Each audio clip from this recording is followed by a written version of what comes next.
early for once. Not that we're really late.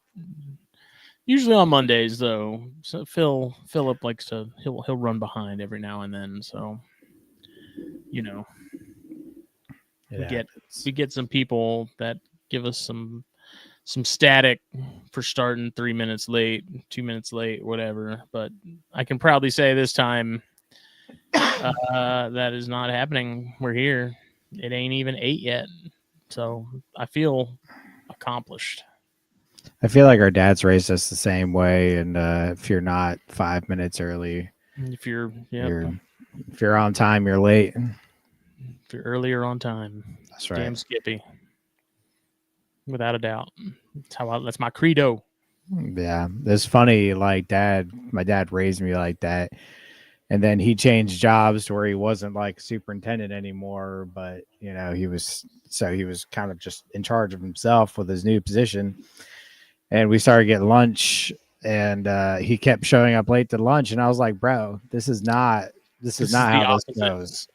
Yeah, you can't just start doing this because you got a cozy job where you don't have any employees anymore. There are rules here. Yeah, he's like, I'm early to lunch every time we get it. You're showing up 2 to 5 minutes late, but must be nice. Yeah, right. I think the older you get, the less you care. You're just like, whatever. Like, especially if you've been at a job as long as he has, where he's like, what are y'all going to do? Fire me? Like, what are you going to do? Get rid of me? I've been here for 30 years. Like, yeah, and that's his thing always. He's like, oh, no, I was busy. I was talking to this person and doing that, blah, blah. I was working. What were you doing? And I'm like, shut up, old man. Go take your back pill. Yeah, right. No. Well, here we are. It's THP episode 226, brought to you by BlackBoxCages.com. Racks, cages, you need them. Shop around. They got a lot of options. Pretty much if you need it, they have something that will fit the need. Craftsmanship is next level. Design stuff is next level with the probe holders and stuff that don't fall. Like the probe holders are made to actually hold a probe in place so they don't slip out. They've got the fail safes with the, I don't know what you would necessarily, like, what would you necessarily, it's like not a fuse, but you're more electrical stuff than I do, but there's like basically something, if something happens, if there's a power surge or whatever, it automatically shuts off the rack and you don't have to worry about things overheating or things getting squirrely. So racks, cages, they've got it. LEDs, UV, whatever you need. Heat panels. Use the code THN25 at checkout. Get a little bit of a discount, and then you can double down on those savings. If you're near North Georgia, you can go to BlackBox and pick it up yourself. You could probably go to BlackBox and go see some of these in person if you wanted to before you actually decided what you wanted to get. Because I feel like the pictures online are one thing. Like, I don't know about you or all y'all, but like in my mind, 4 feet is always like bigger than I expect it to be.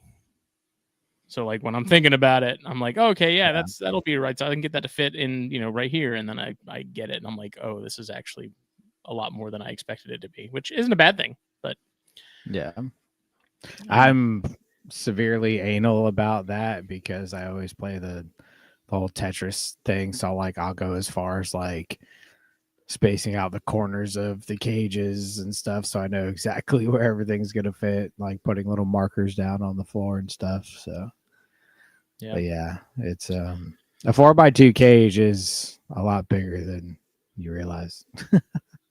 Yes, but it's great. They make awesome stuff. We've got it. They 4 foot is half of me. Yeah, okay, fair enough. It's then that means it's the equivalent of one Brandon Valentine. That's a metric unit now. How many Valentines? How many Valentines long is it? Chains. This cage is 4 Valentines. You can fit 4 Brandons in this thing. Side by side.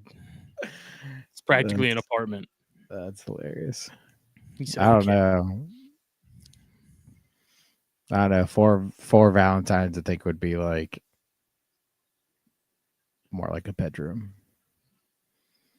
I mean, if you want Get the it. enrichment and stuff for them. Oh, you're talking about an apartment for your snakes. That makes sense. I'm talking about for Valentine. Got to make sure he's got the enrichment. That's 8 Harrys. Damn it. Yeah, so they all make awesome stuff. So blackboxcages.com, check it out. And then Steve Snaketuary, give him a follow on Facebook and Instagram at Steve Snaketuary. He's a busy man. Has a rescue, takes in unwanted pets. I guess it's not uncommon for him to find stuff that I guess was released, or, I think he had something where someone had just dropped off some animals in front of like a PetSmart before they opened and dipped, like just kind of weird stuff like that. So Steve gets those animals, make sure their health is on the up and up, and then he finds new homes for them. Some of them he keeps and uses for educational animals because he does a lot of public outreach, all that good stuff. And the way he helps fund this, besides his full-time job as an EMT first responder, is his Venom hot sauce, which you can get the whole set, or if you want to cherry pick, if you're particular about your flavors, at stevesnaketuary.com, you can look at the whole set, grab them. We've said it for years. Cottonmouth sauce is our favorite, and you won't be disappointed. And you're supporting a good cause and a good dude. But what's not a good cause and what's not a good dude is fulviusapparel.com. That is Can't attest to that. Look, you're wearing a hat. I'm wearing a hat. I'm wearing a hat. Right now, if you go on the Fulvius Instagram, I got it right here. I started playing with some new patchwork stuff last night, and I'm giving away this. It's a Subok. Okay. Subok patch hat on the burnt orange. Hey, that's the same color as It's this. the same one. Yep, same one Jake's got. Let's go. So Richardson 112. I'm giving this away on the Fulvius Instagram, so you got to go follow Fulvius Apparel. Tag a friend who likes Subox and or Texas, and I'll draw a winner on Sunday.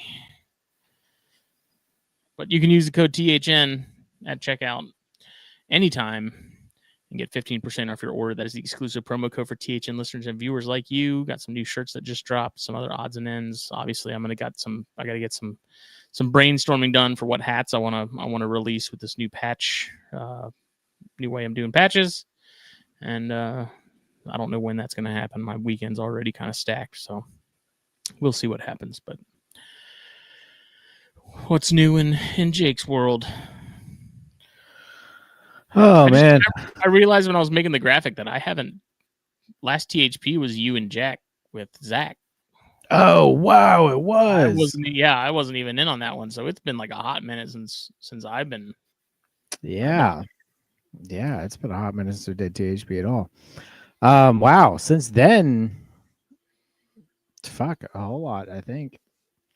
I mean, wouldn't say anything super new.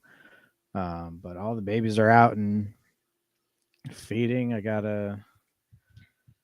2 beautiful clutches of apalachicola gray rats and a clutch of Clay County yellows. So both of those are. Where is Clay County? It's like northern Florida. Oh, okay. Yeah. So those are doing great. Most of the babies are eating. I think there's still one in each that's holding out on me.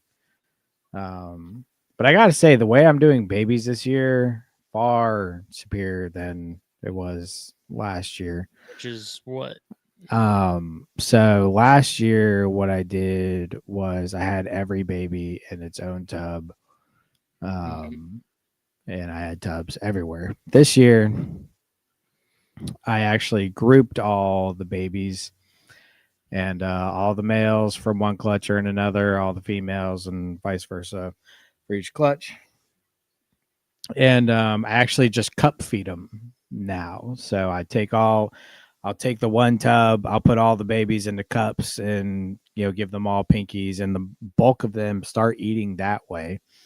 And I just set those to the side, and then I clean the tub, change the water, put it aside. When the babies are done, put them all back in, and it's super convenient. It's worked very well. Bulk of the babies ate right out of the cup first try. And then if they didn't eat out of the cup, I would do the hand teasing. So I would hold the baby in my hand and tease, and all but two ate that way, and it was one from each clutch that, and they're still not eating. They're the only ones that didn't eat at least out of the cup or in my hand. And now we're down to all but. So there's the two not eating, and then I think there was 3 or 4 that still were eating out of my hand last time I fed. But the large majority are eating right out of cups. And I think that'll be easy for whenever they get sold. I can tell the person that acquires them that you can either cup them up, feed them nice and easy, or you can drop feed, and I'm sure they would drop feed. But either way, super easy. It's been night and day difference from last year. Last year, I pretty much had to set aside a whole evening to tong feed and do waters on, 40, I mean, 50. just on the waterfront, yeah, it makes sense. Yeah, it's super easy. Yeah, it works. It works out great. And then basically all I did was I ordered all the shipping cups that I needed, and I just feed them in the shipping cups. Yeah. And then whenever they get sold, they go with the cup. Yeah. So been super easy, and it's been very effective so far. Shout out to Preston Converse for putting me on to that. That's the way he did his babies, and made sense. So I went for it. And so far I like it. Other than that, babies are on the way, about to get posted up. So they'll go on my morph market here, hopefully in the next couple weeks. And then I finally got I had a very small clutch of Gulf hammock rats. A pair started eating immediately. Then I had a lone male that was holding out on me. The boiled pinky finally got him to go. So he ate unboiled 2 nights ago, and so he's on the way. So the pair's about to get posted along with the extra male once I get some more food into him. And then for new additions, nothing crazy. I did acquire a pair of Berkeley County corns from our very good friend Gabe Schuler. He hatched out some really nice ones, and if anybody's interested, hit him up. He's got a couple extras, I think. So he gave me a pair of those because I have the Berkeley County yellows, and I was like, fuck, that's cool. So had to get the reds. Collect the whole set. Yeah. And then Preston sent me a female Ridley eye for some racks that I gave him a while back. So do you get that already? Yeah, I got the Ridley eye. How's that going? She's great. They're both a little spicy. Yeah, but they eat well and they're doing well. I love them. They're a lot of fun. Are you keeping those? I mean, those need to be a little cooler, no? If you're gonna keep them on heat, yeah. But I basically I keep them at the bottom of my racks. I keep them at the bottom of my racks just to keep that slight temperature gradient, and they don't have external heat. Everybody I've spoken to, Preston and Billy, have both said that that's a fine way to keep them, and they do really well. So other than that, everything's pretty good. I was pretty open. I don't know if I've spoken much about. I had a couple things kind of just die randomly a few months ago, and I don't know if it was just a bad stretch. I had a couple things that weren't eating really well, and things were kind of rolling, so I was getting a little worried that something may have been happening, but no signs of anything bad in several months now. So always a good thing. So yeah, everything's rocking and rolling as it should. So hell yeah. What about you? What's new? Not a whole lot.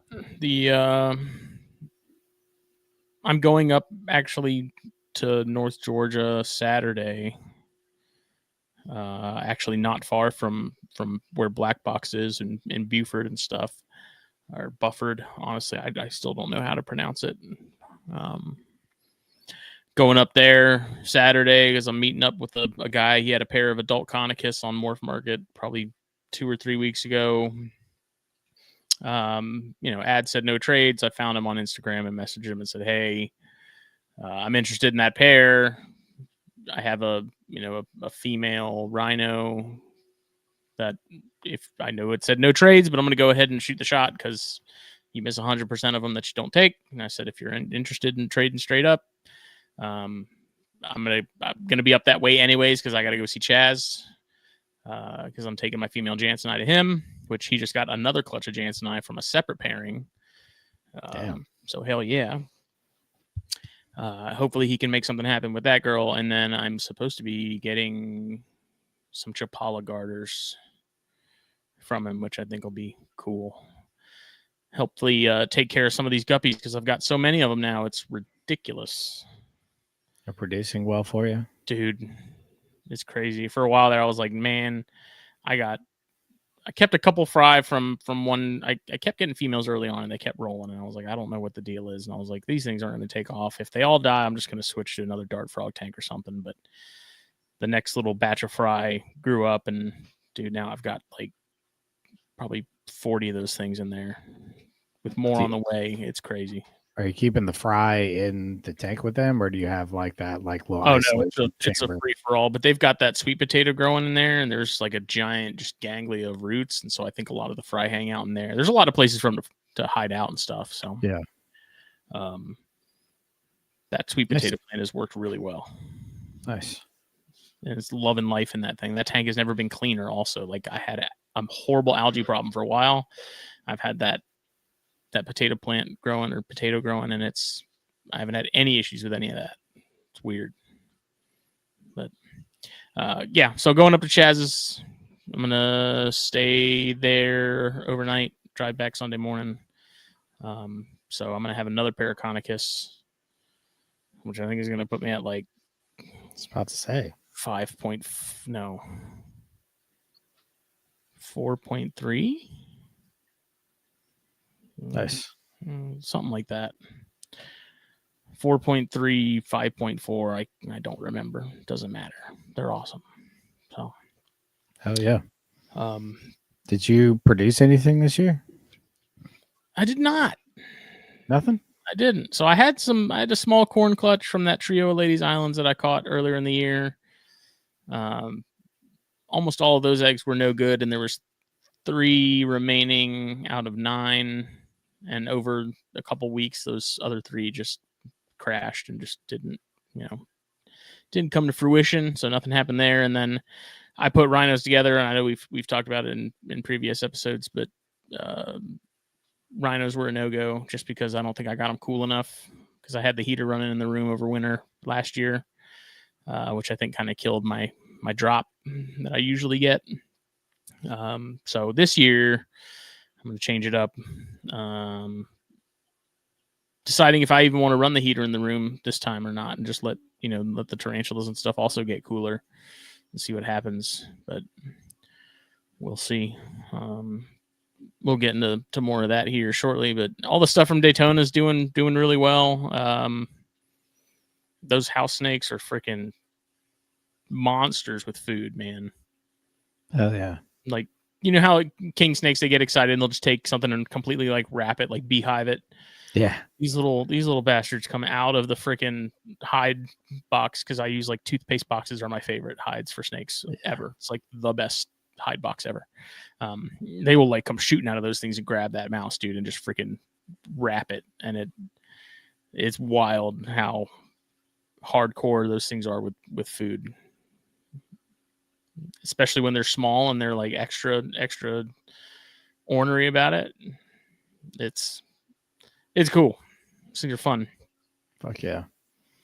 All my stuff from Daytona is doing great too. Oh yeah? Yeah.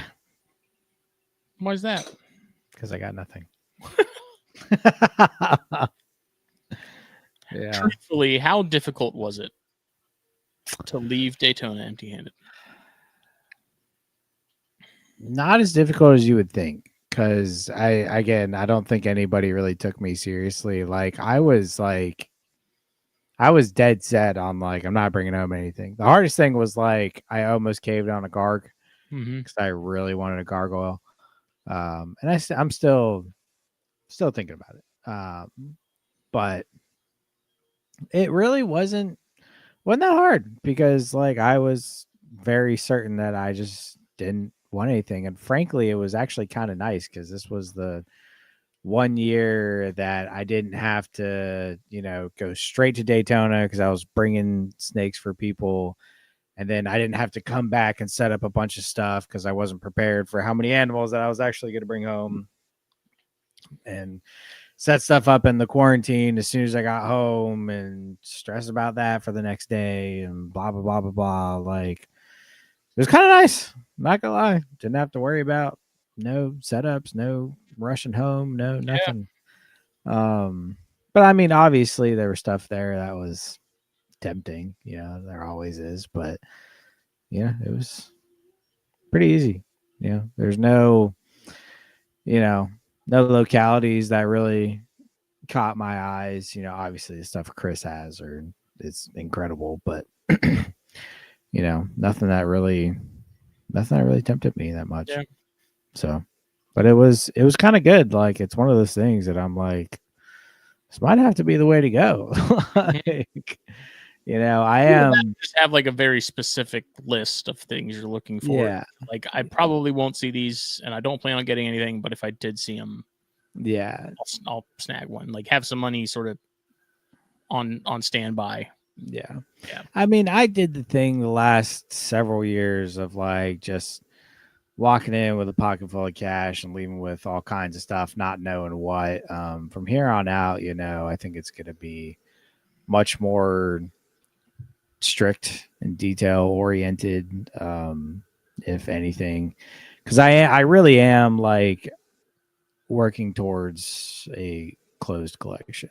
I have a lot of stuff that I'm very happy with. There's still some stuff I need to move along, and but other than that, I mean, I'm really happy with what I have, and I really don't need anything more. I'm very, very content, and so we're just gonna kind of roll with it and ride that wave. Yeah. Plus, dude, I don't know. We have so many friends. We know so many people with all the stuff we could ever want. And I would much rather get stuff from them personally than go to a show and risk that whole procedure.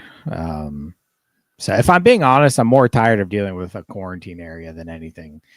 So I don't have anything in quarantine anymore, and it's nice, and kind of just chilling. So yeah, surprisingly, man, everything that I brought back, I mean, I didn't see any signs of mites. I didn't see any dead mites. I treated stuff anyways, but I was just kind of, I won't say I was surprised, but it was just kind of nice that I didn't feel like I had to worry about anything. Everything seemed in really good shape.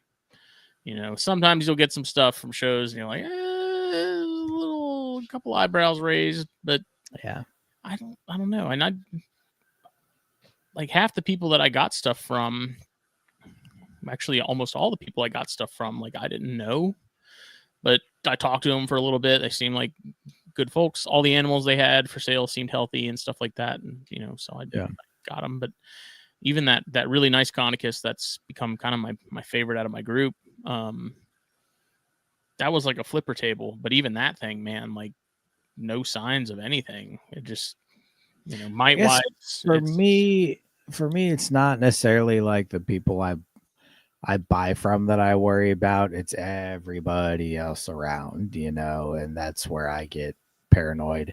But I mean, full disclosure, all the stuff I got last year, for the mite treatments, I get a little paranoid with the really tiny stuff, and I had some small snakes, and I didn't want to treat them, if I didn't have to. So I kept them in quarantine, made sure I went through that whole procedure. Don't even come in here if it's a quarantine day, let alone work any animals in both rooms. I had an entire day set apart for quarantine day. Didn't even come in here, and I never treated, and they sat in quarantine for, I think it was. You had them in there a while. Oh, dude, I do quarantine for a long time. It was like 6 months that they were in there, and nothing, no issues. Yeah. Just with a larger show like that, I mean, really any show, like if I go and I get stuff, I'm mostly expecting to see something, Yeah. Like if I go into Daytona and I get stuff, like when I come home, it's not I'm going straight into my room after I put my bags down and stuff. It's like I'm gonna get stuff set up in quarantine. I'm probably gonna go ahead and change clothes. And then maybe shower and then go into the main room and check up on stuff. And I handle all my quarantine stuff usually after I've done anything in the main room. I keep separate pair of tongs. They got their own roll of paper towels in there typically because my quarantine room is my closet. So that seems to work out, but it's just been. I didn't get any like weirdness, where it was like, okay, this seems off. Snake BMs look weird. Like I'm seeing mites, like none of that. It's been nice. It's not something that happens often, obviously, but it's just always like if I go to Daytona, that's the one thing I'm sort of paranoid about is like mostly dealing with mites because they're a nightmare. If they get to a certain point, they're a real pain in the ass. Even this year, man, the first thing I do when I come home from any show is I go straight into my laundry room. I take the clothes off that I've been wearing all day, put them in the washing machine, even extra. Cause I overpack a lot, especially for when it comes to clothes. Like I always bring extra clothes. Yeah. I throw every piece of clothing that even if I didn't wear it, I throw it in the washing machine to wash it and put my shoes in like my bedroom closet and like shower immediately, like before I do anything, even consider going into the snake room. Obviously being away for a few days, you're eager to get in the room and make sure everything's okay, but I always take that time to make sure you're cleaned off before you even step foot in there, man. Like it's one thing if like you have, even 20 or 30 snakes and you get mites. It's manageable. It's a very different story when you've got 50 plus. And the problem is like when you have collections like that, it's easy to miss them, and then by the time you see them and you notice them, that means that you're pretty deep in some. Yeah, you're fucked. And it's not even just treating the animals, like that's the easy part and stuff after you've noticed them, but it's like having to go through and spray down everything and like repeat it.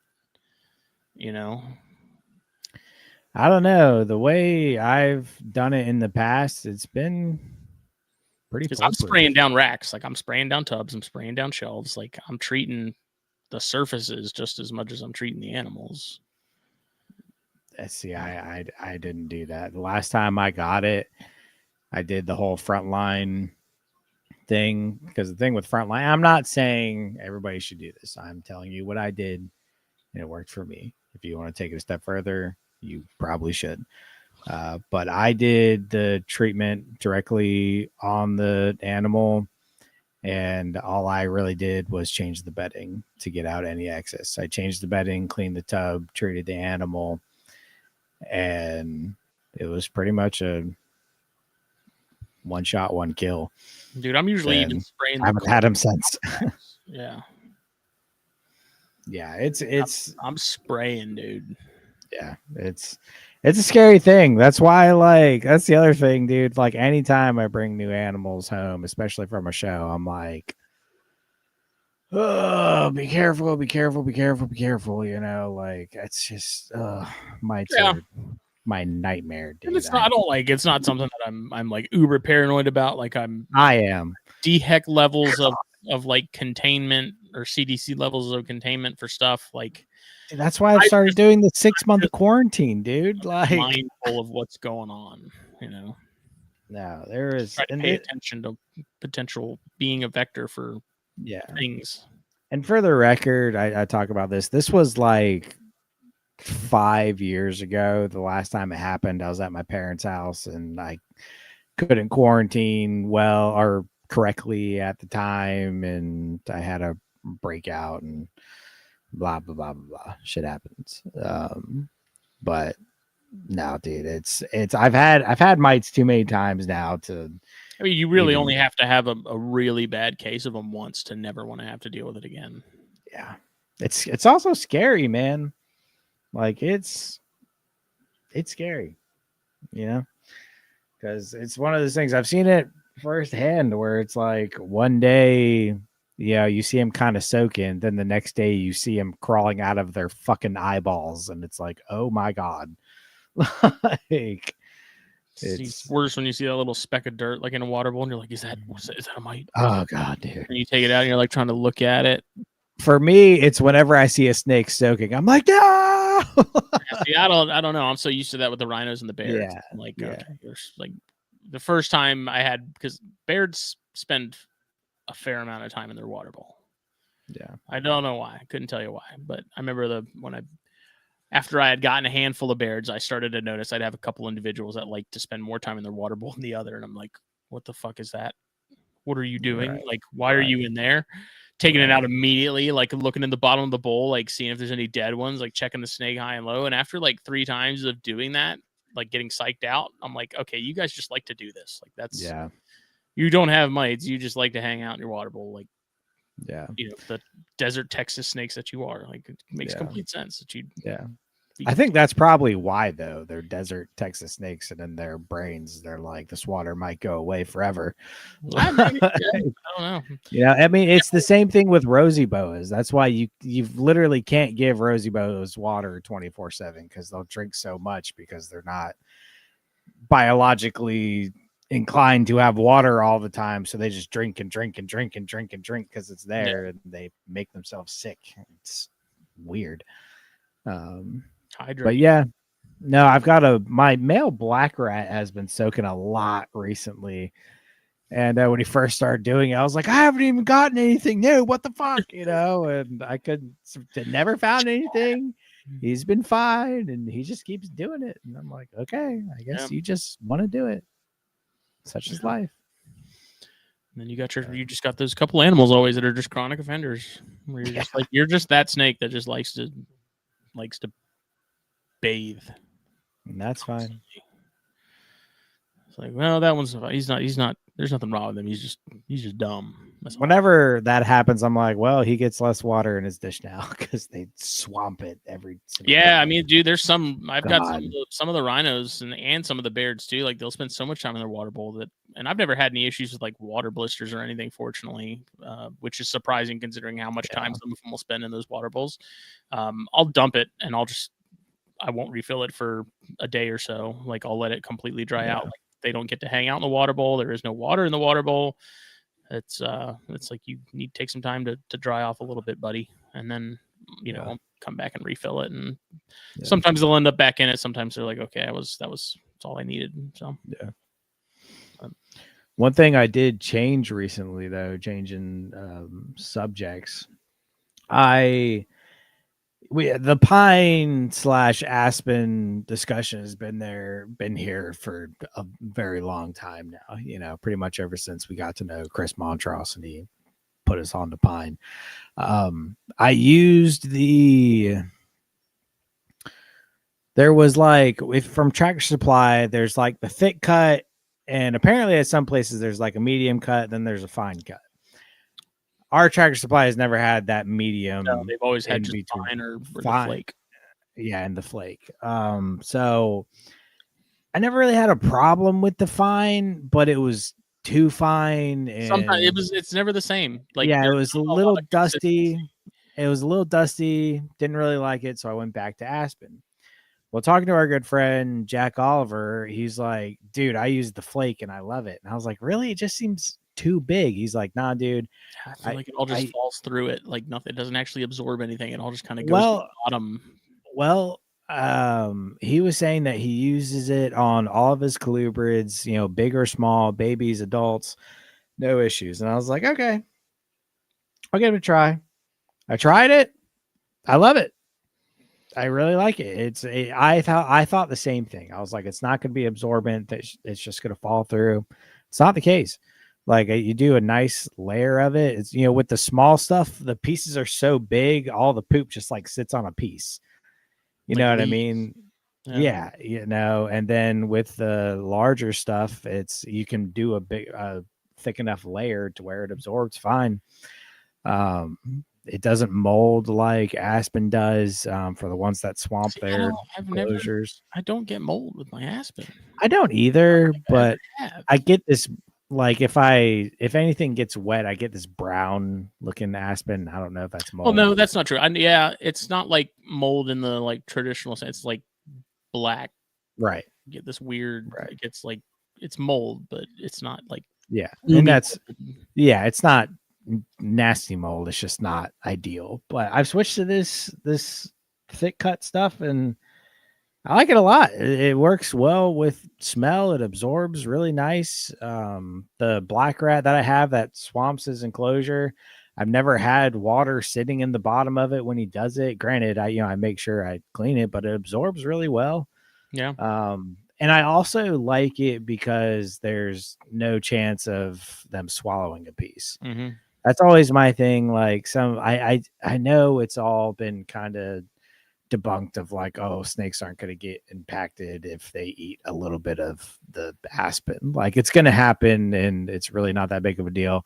I still don't like it. I never will. And I don't like The stuff problem getting. is you're gonna have those snakes grab it, and then like some of the ones in my rack, they grab it, and their immediate response is to drag it to the back. Yeah, So exactly. then I have to pull the tub open and like grab them and like grab the mouse and quickly try to like clean it off while they're still actively trying to eat it. And it's like, oh my god, and that's always when I'm like, Yeah.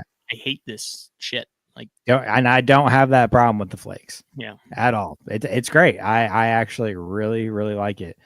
I'm looking, I switched over a couple recently. Because I think I was using Cypress because of that reason. I started using Cypress more, and I noticed that I had more of an issue of like urates getting to the bottom, and it was just like dirty at the bottom, and it was just kind of weird. Always left just dirt dust at the bottom. And then I also noticed, because Jack was always telling me like he doesn't like Cypress because it's sharp. And I've started to notice on a couple of them, I'm getting these almost swollen sides of their face. And it's on two snakes right now. It's more prominent when they get into shed.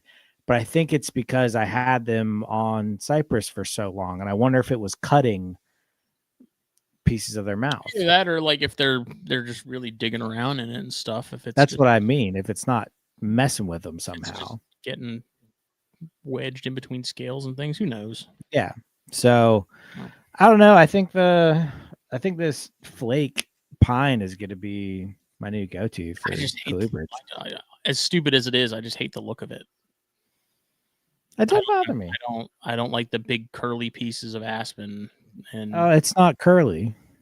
I don't have the flake. Some of the flake stuff that I've seen, it's like just these big C-shaped curls of.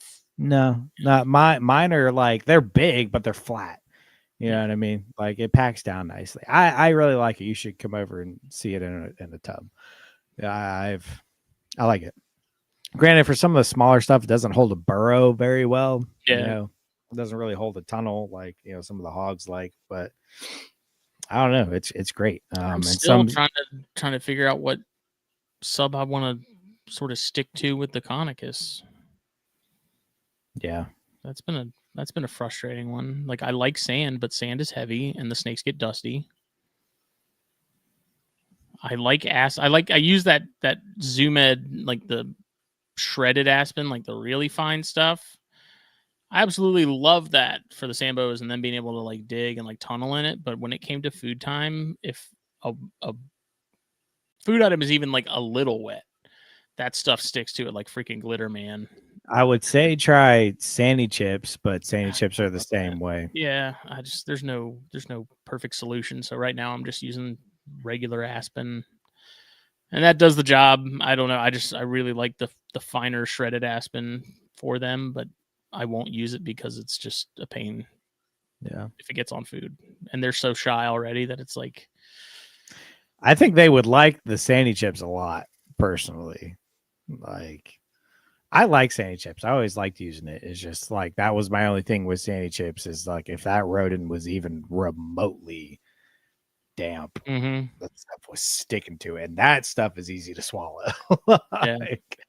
And I've actually wondered too, because I think Phil and I talked about it one night. He called me on my way to work or way home from work, and we were talking about that. And he's like, "You don't ever worry about the sand boas, because I feed them in the tubs, because I feel like if I fed them separately, they wouldn't eat, because if they're not, if they're exposed, they shut down, kind of thing, in my experience." Sure. And he's like, "You don't worry about them eating substrate," and I was kind of like, I think they're probably better suited to handle ingesting stuff they're not supposed to than other species are, just based off their lifestyle. Like I don't worry really about sand and them getting impacted with that, because it's like surely in the wild and naturally they probably swallow a good bit of it.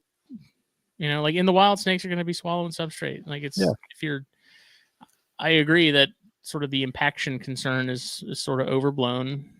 Yeah, for sure.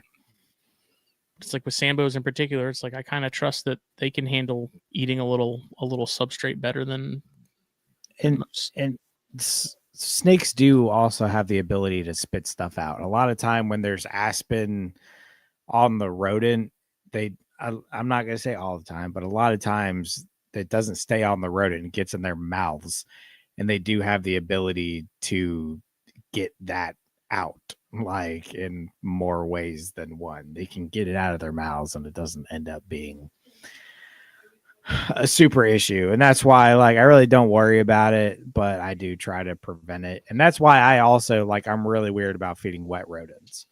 I don't feed wet rodents at all. It's funny because I'm like, man, I don't have time to dry off rodents and feed them, but it's like I got time to cut every single one of them. Yeah, that's insane to me. I go through paper towels like crazy on feeding day. Now, I'm not a psychopath like Chris Painshab. Chris Painshab pulls all of his stuff like hours before he feeds and lets them air thaw.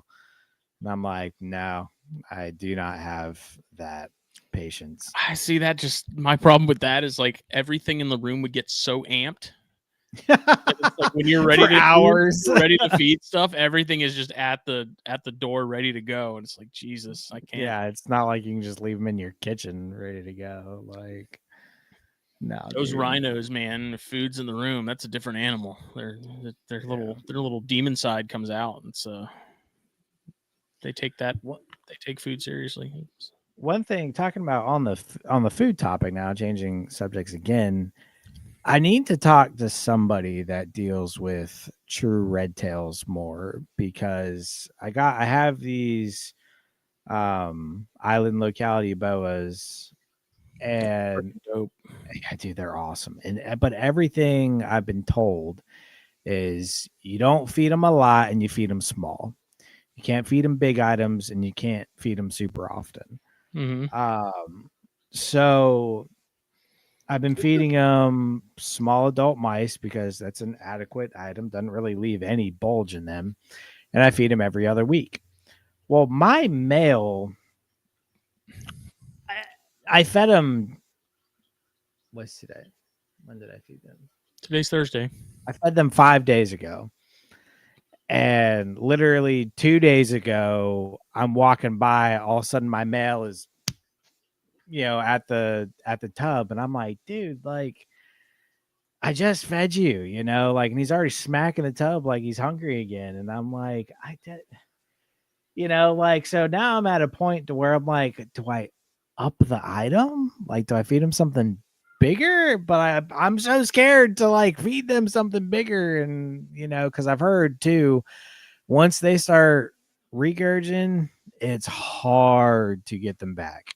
Yeah. Like, it is very, very difficult to get them back to appropriate meals without throwing up. So I got to know, like, what's the line? Can they have a little bit of a bump, or is there like you want to avoid that at all costs? And from what I know, it's like don't make there no bump when it comes to food. Yeah, I think they're in a very similar realm as like chondros, where it's really easy for them to store fat and get kind of chunky and oh yeah, free. And getting them to lose weight is tough because just their metabolism is just so low. Because like I don't, I'll feed rat pups occasionally to the green trees, but for the most part, it's lean and it's mice and it's pretty sparing. And I mean, those things. It's just like carpets; they're hungry all the time. Yeah. So I don't know. I'd keep kind of doing what you're doing. Yeah, I mean they're shedding, every several weeks or so. They're doing fine. It's just like it surprises me that the male, just a matter of a couple days later, he's out. He's in literally his hunting position right now. Mm-hmm. I've got the wire perches, and he's on top of the perch, just sitting there. And every time I walk by, he smacks it. And I'm like, dude, that's still. I'd rather have that than one that just doesn't want to eat at all. Like, oh yeah, dude, they're particular. Like the Conicus are one thing. It's like whatever. Yeah, I could never feed you and you'd live. But yeah. No, dude, they're savages. Like they don't even think about eating now. The male, I think it was the male that didn't eat the first time I offered him food. And dude, it's so funny. Like when I get a snake from somebody that doesn't want to eat, when I know they were eating, I'm like, okay, fuck you. And I don't touch them for like 2 weeks. And all of a sudden they're like, hey. And I'm like, oh yeah, now you're hungry. And then you want to play the game. Yeah, then they don't think about it. I don't play that shit. Gotta do it on their terms. Yeah. So, but now he's a savage, wants to eat every time. But man, those things are so cool. They are very nice. They're so nice. I love them to death. They hate me. They're little assholes. They're very angry. Gabe managed to pick one up the other day. I think it was his autism powers helping him. Maybe. But he was able to pick one up. I think it's just you got to be real chill with them. But even as small snakes, dude, I just feel like those bites would hurt, dude. Yeah. I don't want to get bit by one. It's just because they do it with such intent, Oh yeah. They're not messing around. But I really, really like those snakes, man. That's one of those. It's a long-term project. Mm-hmm. It's a very, very long-term project. They don't breed till they're like 5 to 7 years old. But that's fine. I love them. Even if they hate me, they can chill here and take their time to get big. But there's just so many species, dude. When they, like, I don't know, maybe there's the majority of species when they bite, they aim to do it for the sake of like, I'm gonna survive, and you're going to grow. And like for some reason, there's like Amazon tree boas, which are like, leave me alone, I'm tired. Don't mess with me. Wow. With like those two, the Conicus, man. Like those things go hard. Like blood pythons. Like when they do it, when if they're striking, you got them pissed off enough to strike. Like they're giving it 110%. Yeah. Every time. It's not gonna be like a little love tap. It's gonna be like, you're gonna leave me alone. Dude, when it comes to bites, and I've never taken one from one, but when it comes to bites from non-venomous snakes, I still think the scrubs take the cake because that shit is calculated. Like they're waiting for the right move, and if they're gonna hit you, they're gonna mean it, and it's gonna be accurate. Things like a 243 shooting out of a barrel, Dick's name on it. Yeah, dude, that guy. Those things are crazy. It's insane, but heat-seeking missiles. Yeah, literally, it's nuts. So have you already started sort of planning the spring season? Oh, buddy. Is it changing? Because you have also expressed to me recently, like, again, like you were saying, the clothes collection, but also, cutting back on some stuff, sort of splitting time between like more herping in the collection, or maybe a little more herping and less of the collection kind of stuff. Like, how is that affecting your plans for the upcoming season? Not much, because like it's more so the stuff I want to move along is more so like not big picture for me. Yeah. I have a lot planned next season. Don't get me wrong, I do. I'm trying to have because at the same time, I also want to make this sustainable. Like I want the collection to pay for itself. And especially now, especially now that I have this way of doing baby rats, I think it's going to make my life a lot easier come baby seasons. So the stuff that's going is more so like, it's not really breeders. It's more so stuff that like I've either have been raising up. I mean, there's a couple of things that could breed that I'm moving along, but it's just mostly like a pair of pits. I already have so many pits and they're very big and they eat a lot. And I've decided I want to focus more on the pine aspect in the Pituophis world. So I realized don't need a ton of those. But as far as pairings next year, like I'll put it this way, I'm going to be cooling a lot of stuff. A lot Regardless of if you're pairing it or not. Yeah. And I'll be pairing a lot of it. Don't get me wrong. But I'm going to be cooling a very large portion of my stuff. Because I did, I have a lot of stuff that's just like they're getting there. They're, going on. I think the main stuff, that I'm really excited about, like the Amo Everglades, they're going to be 4 years old next season. They're eating large adult mice and looking good. So may give those a go. Black rats are on the docket next year for sure. A couple other localities of yellows. Just a lot of stuff coming up that I've had for a long time that I've been raising. And, I never really paid attention to it because, again, I don't feed. When I say this, I don't mean I don't feed my stuff enough. I mean, like, I don't power feed any of my shit. Like, I don't get my stuff super big, super fast. So there's like several pairs that I'm like, oh shit, y'all are 4 years old this year. Yeah, I've got a lot of stuff like that. Didn't even realize it. 19. Why are you still this small? Right. So, but there's a lot of stuff that like, because I finally upped them to, some bigger meals. I'm like, damn, like you could probably go. And it kind of put it in perspective last year with the Gulf Hammock clutch, even though that was not a healthy clutch. I mean, it was healthy for the eggs that I got. It was a small clutch, but it was a healthy clutch. Yeah. And those were small. Like, never would have remotely thought that they could go. So that did kind of put things in perspective. And it's not in the sense of like, oh, I'm going to breed everything super tiny now.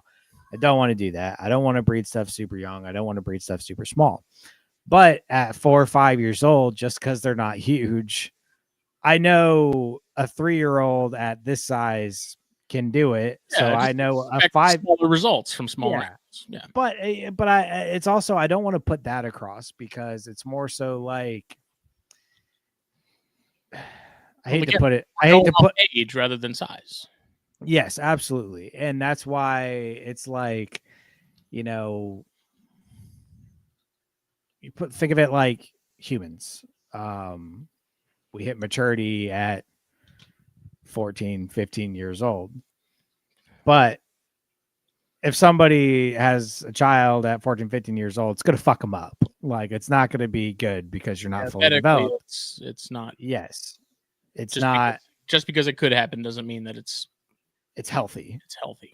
Exactly. So that's how I kind of look at it with snakes. Like just because this thing's 3 years old and technically mature doesn't mean I should breed it. You know what I mean? But when it's 4 or 5 years old, just because it's not huge, Right. it can probably still do it correctly. You know what I mean? Like start looking at the age versus the size a little bit more. That's why I'm gonna try my Mexican Baird's pair next year, because again, those are 2019s. I picked those up from Ron Allen at Carpet Fest in 2019. Oh damn! And they're small, but Never bred those. I haven't, but I'm confident that I could get us. It'd be a very small clutch, but I'm comfortable pairing them because they've got age on them. And same with the chondros. A lot of my chondros are small compared to the massive Beox that I've had. But I have no doubt that they could take a clutch without any issues. Like just expect smaller results from smaller animals. Right. Yeah, and that's like where I'm at, kind of where I'm at with it. Like my AML glades, I have a pair of visuals and a pair of 66% hets, and they're all 2022. So next breeding season they'll be 4. So I'm like, do I give them a swing? Put them together, see what happens. I'm going to cool them down regardless. Whether I pair them or not, I don't know. I am kind of starting to lean towards like that 4-year mark is when I'll start trying. You know what I mean? So been thinking about that, even though technically like they're not going to be 4 until hatching season technically. But 4th year around the sun. So I don't know. There's a lot of stuff that I'm considering. Yeah. It could be a lot. And so, but yeah, I mean, right now, I think the biggest goals for next season are going to be getting black rats on the ground. Hopefully some Citrus County yellows. That would be really cool. Possibly Hernando County yellows. Had those a long time, ready to produce those. Some Deckerts. Maybe my Texas rats. I don't know. You don't think your hog noses are your female? You think she's not gonna be big enough by then? I don't know, because she's a 2022, but again, that's more of like a size thing. Age, she's definitely there because hogs can breed young. That's just a fact. But again, she's not huge. She eats a lot, but I don't know. She's not big, and I'll probably give her another year. So I'm going to cool her down probably. The male wants to go. He just won't eat, like straight up, like will not eat because he wants to smash. Yeah. So probably going to give them another year, but she's getting there for sure. She's a chunky little thing.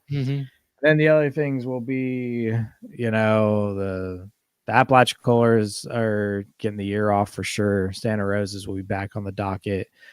The main thing is going to be trying to get something from my albino pines. Yeah, that's been a process.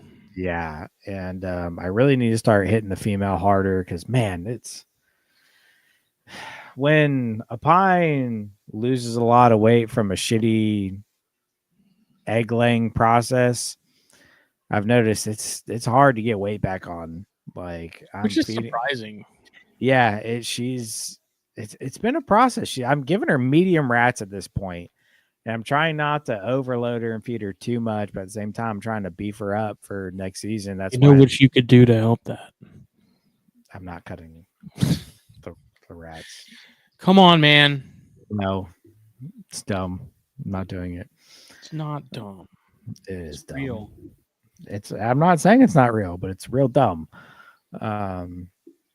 So, but I need to start hitting her more frequently because I've got her on more of a 10-day cycle. Maybe I should up her to like every 5 days, like give her a medium rat and get some weight on her, because that also like kind of put in perspective of like how big a pine snake really needs to be. Like with rat snakes, you can get away with smaller animals because they're small eggs. You know, it's not the end of the world if they're not huge.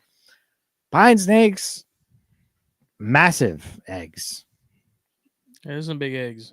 Huge eggs. So I really need to put some effort into getting her beefed up, because right now, as she sits, I would not breed her, and it's gonna be cool in time before we know it. So I really need to get some weight on her. Dude, it's going by so quick. Yeah. So next season has the potential to be a lot. Yeah. So, but hoping for some Everglades, some black rats, some locality yellows, of course, some grays, little this, little that. I'm hoping some new stuff this year. And So I yet feel like still have no Bairds. Unbelievable. you haven't produced any of those Mexicans, man. Chris did. Yeah, Chris he had a did. clutch, but did they hatch? I don't know. But I don't know. But yeah. What about you? What's on the docket for next season? I don't know. Like this year, really kind of striking out, which honestly I wasn't that upset about. It was. I feel like you didn't really try much either. I really didn't, but it was one of those things where it's like I really half-assed stuff and was like, if it goes, it goes. If it doesn't, oh well. I was hoping to produce rhinos again, just because anytime I can bring more rhinos into the world is a good day. But I think having the heater on in the room for the sake of the spiders killed my cooling for my rhinos, and that's why nothing happened.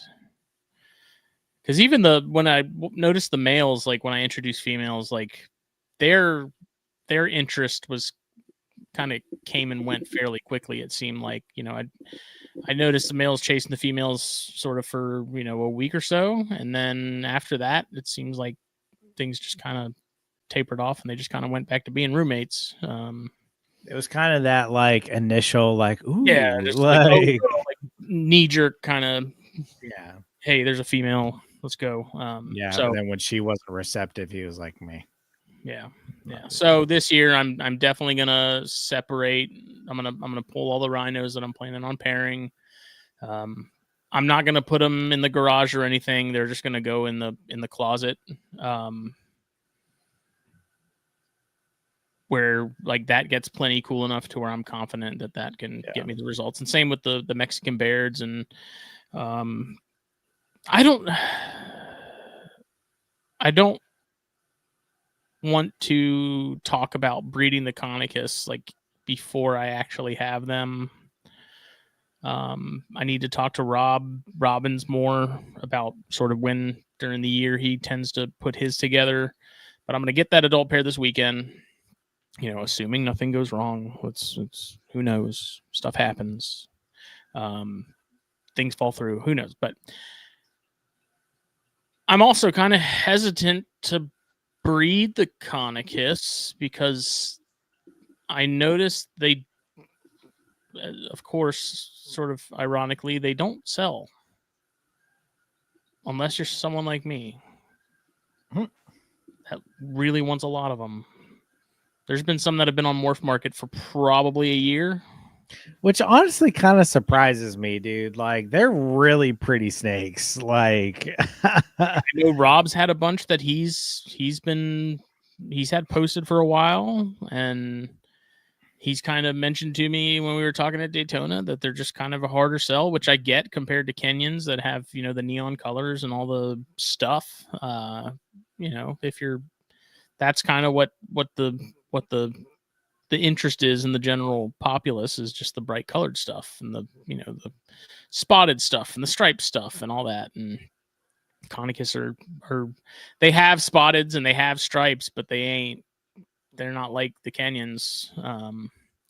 So I don't know. Honestly, that makes me hesitant to make more of them if they're going to be a really hard sell. But now that I think about it, the other side of that token is like they do great on nothing forever. Yeah. They do phenomenally when you ignore their existence. So maybe it's not, Yeah. I don't know. But again, How I about don't so want to let, talk let about crossing me that bridge before I even come to let, it. But let me ask you this.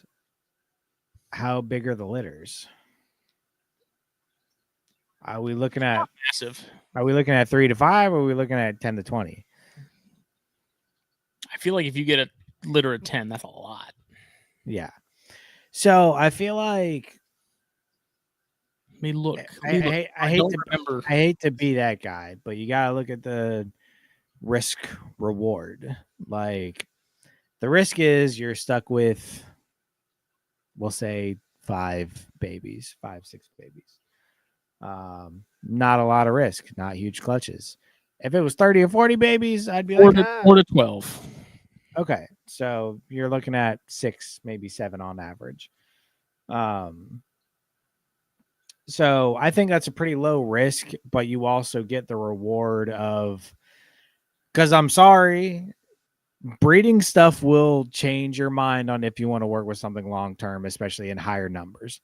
Like if you get these babies and they're a pain in the freaking dick, like it may change your mind on things and be like, maybe I don't want to breed a ton of these. You know what I mean? No, like we had Rob on Snakes and Stogies a while back, and that was one of the things I asked him was like, are these, because Kenyans kind of have a reputation for being a little, I thought most sandboas did. difficult to get started, but from everything that Rob told me, like rough scales really don't seem to have that issue.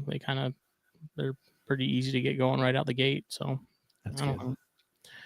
I feel like I think it would just be a good experience. But I Never also read live bear before, so that's completely uncharted territory for me. Like I've never dealt with live bear. I did once. It's actually so cool, dude. Like the water snakes I produced, especially because water snakes, like the babies aren't just gonna burrow. Some absolutely will, but it was literally I walked in one day and there were just babies everywhere, all over the perching, all over the ground, and I was like, holy shit, this is awesome. Then I was like, oh fuck, I need to find all these. Like, so it's cool, but it's also a little stressful. All the cocktail straws, that won't be an issue with the sandboas, thankfully. Yeah. But I feel like it'd be a good experience, like I definitely want to do it at least once. And I mean, I enjoy them so much at this point as far as keeping them that I'm okay if I have more of them. I'm not gonna, it's not gonna be like being overrun with corns where you really have to keep food moving because their metabolism's so much higher. Like with the rough scales, like, okay, they have to go 3 weeks without a meal. Like they'll be fine, especially the adults. Obviously, that male still is not eating for me. And it's also like, it's not like something that's native that you got to move before it's a certain size. They don't take up a ton of space. I think it would be good, but the only thing that, this is me and you talking, I'm not saying this is word or everybody should do this. Where's my motherfucking bond? Since my last I think I talked about this. I bought an adult pair of Janai from Tony D, and I cooled them that same year I got them, tried to breed them, female ended up rolling on me. I do wonder if that had something to do with new environment, and I tried to breed them almost immediately. Yeah, it's certainly possible. And like I said, it's one of those things, like if we're past the window where ideally they should be paired, like if you're getting litters in the summer, then the time to do that is probably come and gone. So so I am of the opinion, like, maybe not, if you get something new as an adult, maybe don't breed it the first season you're able to, which if that happens to be the season you got them, like you buy them, then a couple months later, a few months later, whatever, you cool them, breed them, blah blah. In my opinion, now at least what I would do is I would wait till the following season, let them acclimate, let them get used to life with you for a year, and then try. But that's just me Not saying that's why the female died at all. I don't really know what happened. So, But you don't know that's why it didn't happen. exactly. That's just one of those things that, like, Something to be mindful of.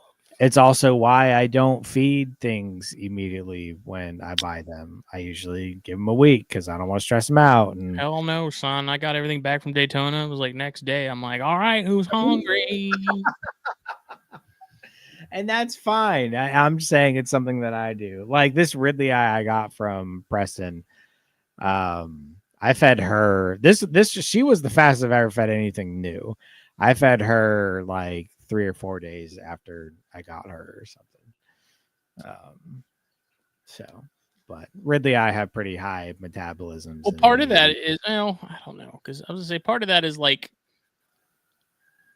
if I'm told it's eating and then I go to offer and it doesn't, or it regurgitates like immediately, then I can get in contact with the person I bought it from quicker. But they could also turn around and say, well, why'd you feed it so soon after you got it?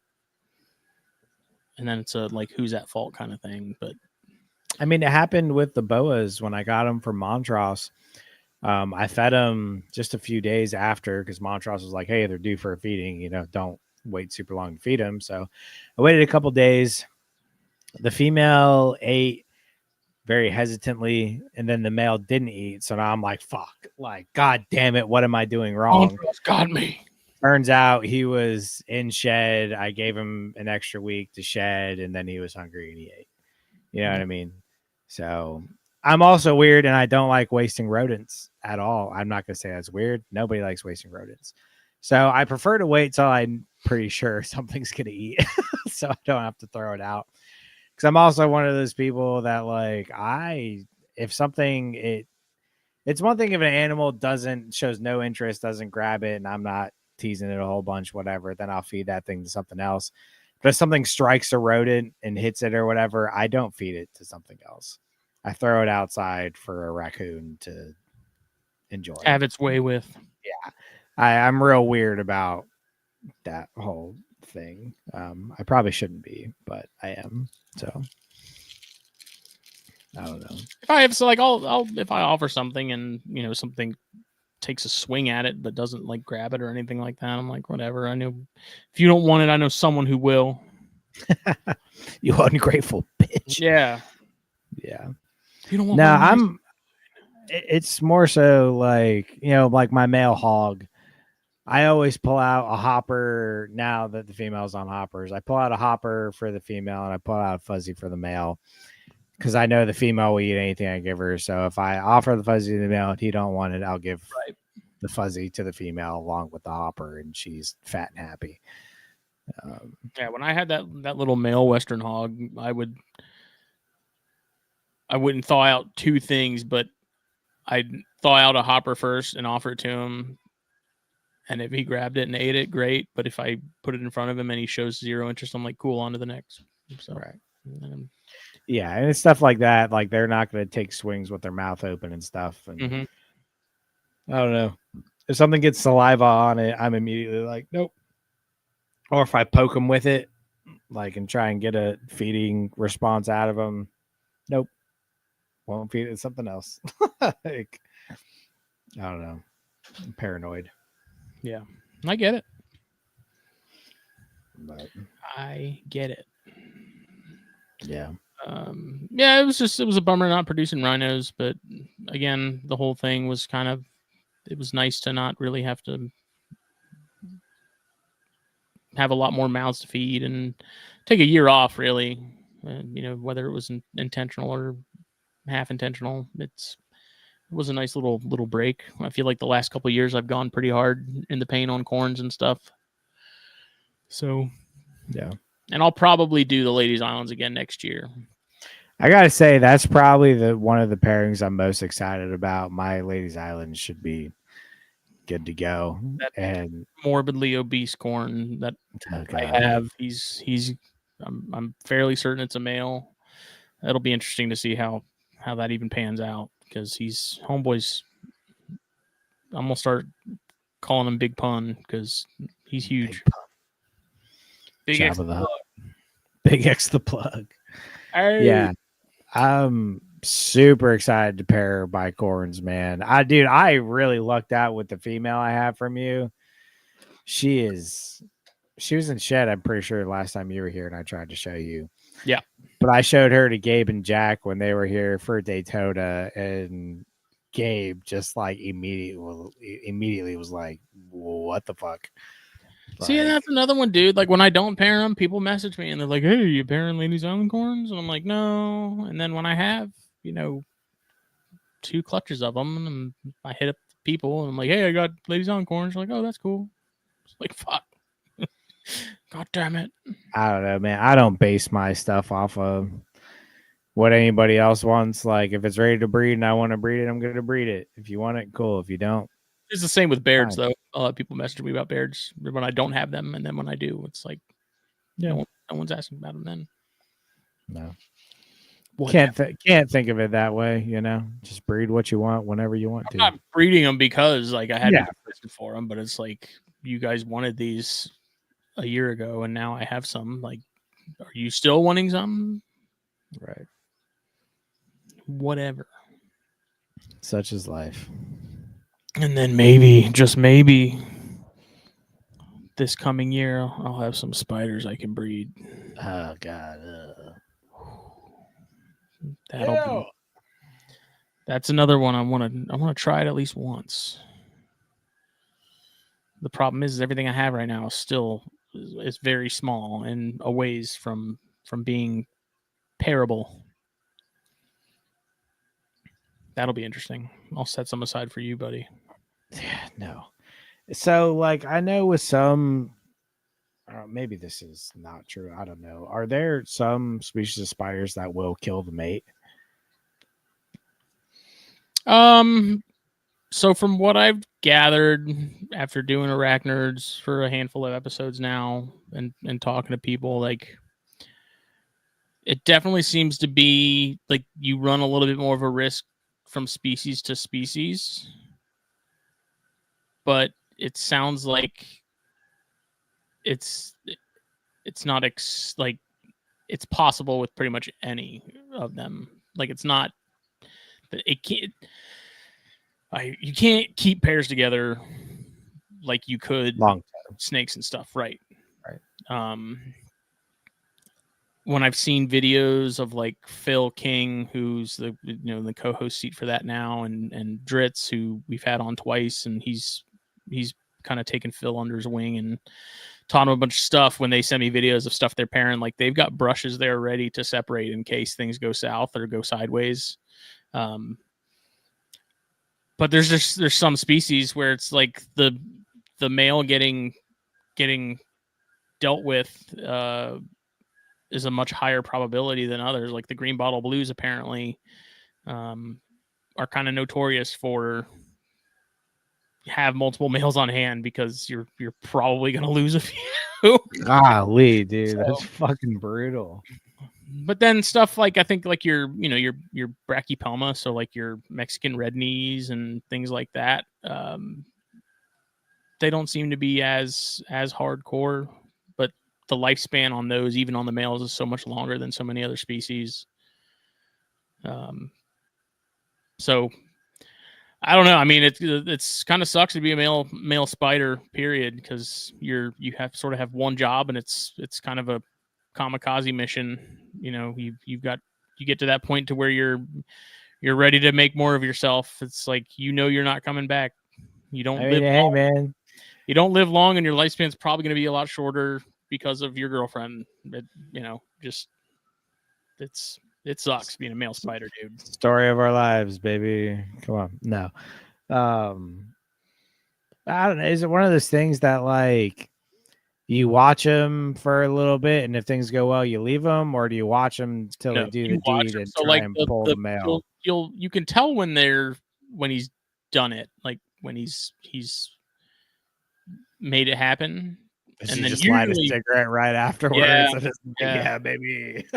Usually once they've sort of succeeded, they kind of get to a position to where they can drop out and get away from the female quickly. Because usually, like, they'll do the deed, and as soon as they're done, dude, Golly. they like take off. Like they Run! try to get as far away from her as possible, as quickly as possible. Jeez. But I also, from what I've seen as well, it seems like a lot of times if the male gets eaten, it's on that initial introduction of like he comes up to the burrow or whatever, She just and she's fucks like, him up. "Oh, dude, no, I'm not here for that. I'm hungry." Like going for it. But damn, I don't know. It'd just be interesting. You know, the whole process is kind of cool, and dude, that would suck though, man. Fuck. yeah, especially on like those brachypelmas, dude, where it takes a couple years for males to like mature and be ready to go, and same with the females, if not a little longer, and then you wait all that time to get a male that's ready to go, and then he just gets unalived. Like that, so this is dumb, and I'm not sure anybody would have that. I mean, nobody's gonna have the answer. But what I've always wondered with spiders is, do the males know this? Like, do they know they're like, I know I'm going out, but goddamn, I'm going out with a bang. You know what I mean? Or are they like, oh yeah, that was great, and then whap? No, I kind of think they do, because that's why they're Like they so know. quick to take off as soon as it's done. Like their first instinct, once they know the mission's complete, is to get the fuck out of there. I mean, it's millions of years of evolution. I'm sure they have the instinct to be like, get out while you can, you know, like, because they'll breed multiple females. Like I've got a Mexican pink that I am going to send to Dritz hopefully within the next week or two, and he's got like 3 females lined up, and that's kind of a rare species. That's a little harder to come across. And like when he, I knew it was a male, but he hadn't matured out yet. And so when he did, I texted Dritz and I was like, hey, he's kind of ready to go. I'm pretty sure he's been laying down sperm webs. Nasty. So he's ready to go. And Dritz is like, I got 3 hoes waiting for him, so I'm like, all right, let's put him to work. Cause that's, that species doesn't get bred in captivity a ton. It gets like semi-regularly, but not that I want to turn this into a spider episode or anything, but do you ever see a difference in like, because obviously they've got to be, sexually dimorphic, at least with some. Is it more common? Almost all of them are.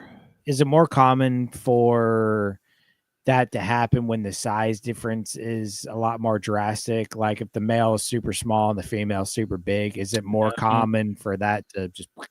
I don't think so, because dude, there's some species where the size difference is similar to what you see in like hog noses.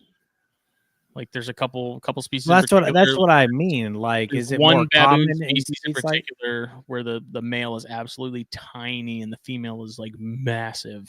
But is it more common in species like that versus spiders that have more of a similar size? They're usually pretty similar. The build is definitely different. Females are a lot sort of heavier and chunkier, and males are much leggier, a lot of thinner. Colors are typically a lot more drab. Like they're a lot uglier. Honestly, except for like your Theraphosa, like the bigger bird eaters and stuff. The males are actually really pretty compared to the females. Like they're more of a purple and stuff rather than brown.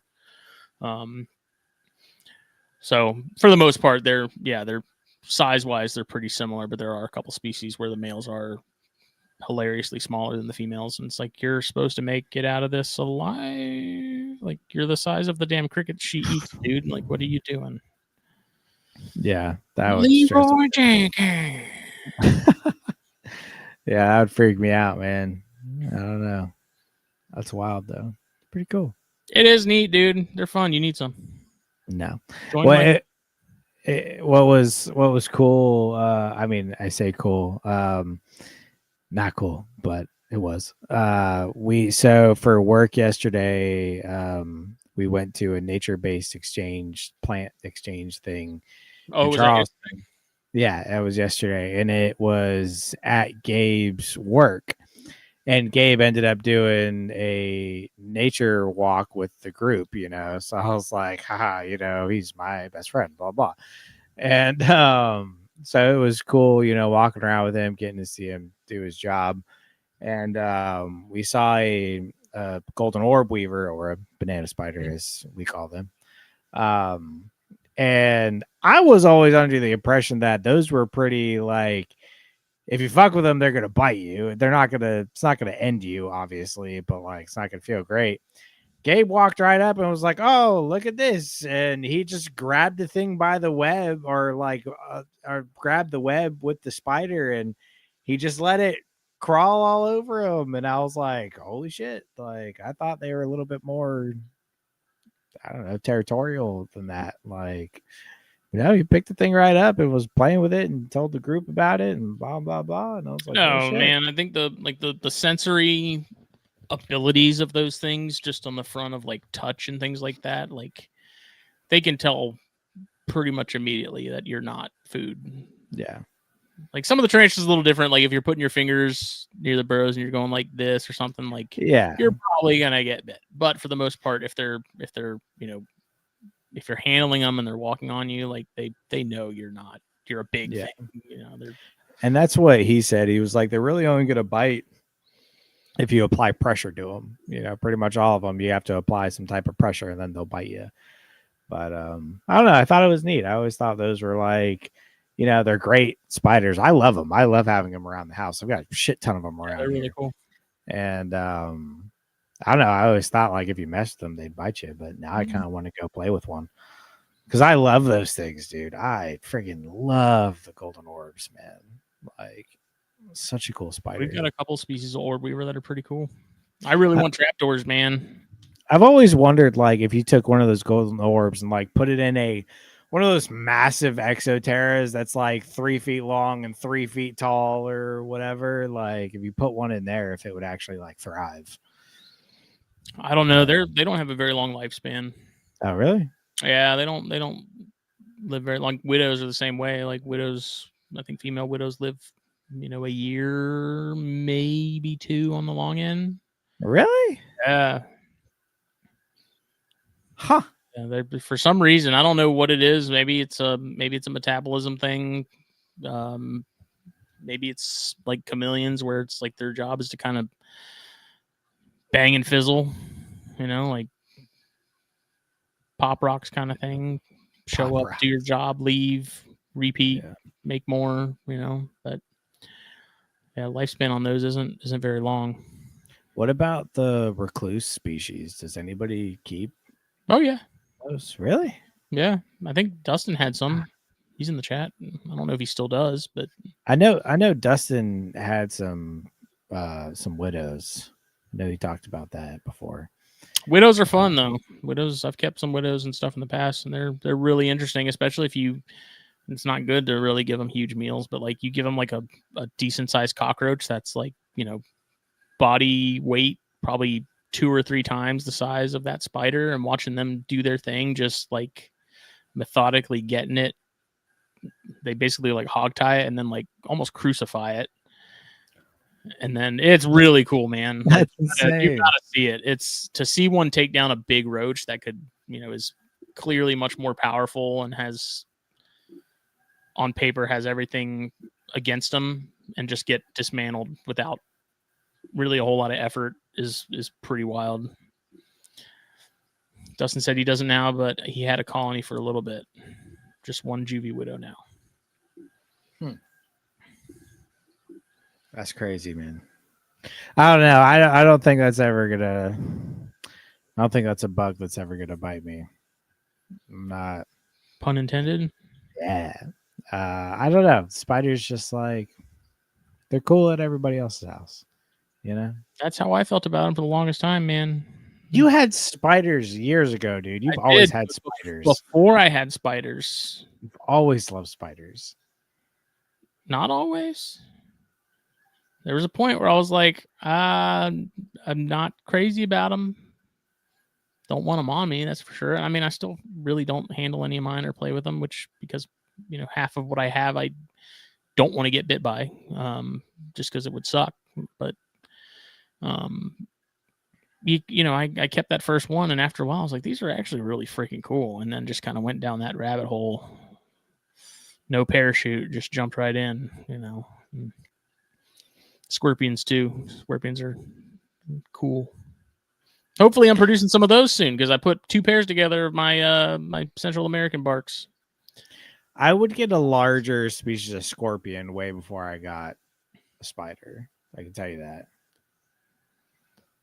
I do like scorpions. They're less spidery. No, I'm a lot more fascinated by scorpions because I think it's such a unique creature. You know, everything's unique in its own way, but like scorpions, like they're just so weird. You know, like what's up with that? You know, but I like the bigger one. I don't like small things that move super fast. It's not my cup of tea, especially something I can't like grab, like a spider. You can't just grab a small spider. No. But like a scorpion, a bigger scorpion, I could fuck with. Fuck with that. Like what? I don't know. I don't know scorpions like that. But I don't know. Scorpions are cool, man. They are. They're really neat. Yeah, I like them. But like your little bark scorpions freak me the fuck out. Why? It's too small, dude. What, that one that I got at Daytona? Yeah. Rob got me? Yeah, that's tiny. Honestly, I didn't know that species was even that small. Any of those rude at that size. Even the ones you got, you know, on the herp trip a couple years ago, dude. I was like, those are so small. Those are small too, but they're cool. Nope. Yeah. Too small. So next year, Bairds, rhinos. I need to start feeding chondros kind of heavier now that we're getting into that time of year too, because I need to do chondros again. Last time Justin Olson was over here, he helped me probe one of the smaller ones that I have from Luke Myers that's old enough, but also comes from like a killer lineage to pair with that Brahms female, and we probed it and it's a male. So nice. We'll see. Nice. It's been too long. Yeah, I had my male poplin out that I produced back in 2020. And he's gotten some pretty good size on him. And don't get me wrong, his mom is still way bigger than he is. But I'm like, he could probably get the job done. But mom's old. Mom's 13 now. And I'm like, do I chance it? Is that really old though? I don't know that I'd say that that's like old. We're not like it's definitely no, not at all. She's just on the older side. They had midlife crises. She would probably be in one. Yeah. So part of me is like, do I try it, or do I just let her live out her life? And no, I think there's plenty of people that have paired up snakes that old. Yeah. So. I've seen plenty of 15, 16-year-old carpets that I've produced before. Would I be pairing her every year until she died? Probably not. Fuck no. No. If I can, I would really like to get one more clutch out of her. The last clutch. Now's the time to do it. Yeah, I bred her. I tried to pair her. God, getting my timelines mixed up. The last time I paired her, I think it wasn't this year, it was last year. And nothing. The year before that, she slugged out. So it was a little while between, but I got one viable clutch from her in 2020. I think it was 2022 or 2023. I tried to breed her again, and she slugged out. Then last time I tried, it was nothing. So I might put her son to her and see what happens. Because man, if they produced, oh man. Oh man. And no, Dustin, I've got a male. He's good to go. Trade him Spurge. Dude, somebody wants a normal ball python, hit me up. Why are you hating on Spurge, man? Not hating, man. I'm hating on you. Freaking jackass. He's on rats now. Yeah, I know. That thing was giving Ryan a hell of a time eating stuff that wasn't a bird. But Yeah, dude, I still like. I've only produced that one clutch of chondros, and like it pops up in my memories every year, and I'm like, oh, has it been that long already? Like, fuck. That was 2019, bro. Yeah. It's a long time ago. I still think it's cool that we produced our first clutch of Morelia the same year. That was my first clutch snakes ever. Just the carpets. I'm like, I see everyone else popping out chondros, man. I'm like, what am I doing? These things are gonna be 13 by the time I'm actually pairing them. Like, Jesus, what am I doing? I need to. When Olson says, "Hey, I'm gonna start cycling mine," I'm gonna start cycling mine. Gotta beef them up before you cycle, though. I don't know. They're all at a really good body tone right now. So I think if I'd be beefing them up as I was cycling them, if that makes sense. That's not how you cycle. What do you mean? You can't not beef them up and not cycle them. You beef them up and then you start food cycling, as in not. Yeah, feeding they're them. beefing up because you're food cycling.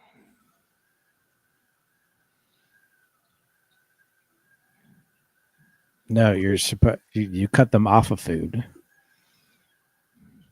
No, but you feed them a little heavier before you do that. Yes. That's the food cycling. Well, I guess when I think of like a cycle, I think of turning on the tap. You think of turning it off. I think of turning on the tap before I cycle. I turn on the tap, beef them up, and then my cycle period is that is part of cycling. Is like I guess it makes sense. Like the food cycle starts when you start beefing them up, and then you cut them off. Right. Yeah, that makes sense. When you did that with carpets, what was the timeline for like how long did you beef them up if you're feeding heavy before you cut them off? Yeah, feed them heavy for a month or two. Which is like what, feed them twice a week, something small? No, once a week max. No. I never did anything crazy, dude. Like I really didn't. I pretty much fed them mostly normal, a little bit extra for a month or two, and then cut them off for the winter, paired them up, let them do their thing, and bada bing, bada boom. Bing bong. Bing bong. But I can't say nothing. I've only produced 2 clutch of carpets, and that was a million years ago now. One more than me, buddy. I don't know. I've got the I feel like I'm surrounded by the parts to make cool stuff. Like it's that new puzzle you buy at Hobby Lobby, and you're like, I'm gonna put that together this weekend. I'm gonna sit down, I'm gonna put that puzzle together, and it'll be great. And then that weekend comes by, and you don't even touch that box. And then you repeat that for like 5 years. Yeah. Like, today's this weekend, it's gonna happen. This is gonna be the week. This is the month. I'm gonna do it. It doesn't happen. I mean, to be fair, I haven't bred any of the carpets I've produced. Granted, I don't have any more from my first clutch. I've only got a pair from my 2020 clutch still. And yeah.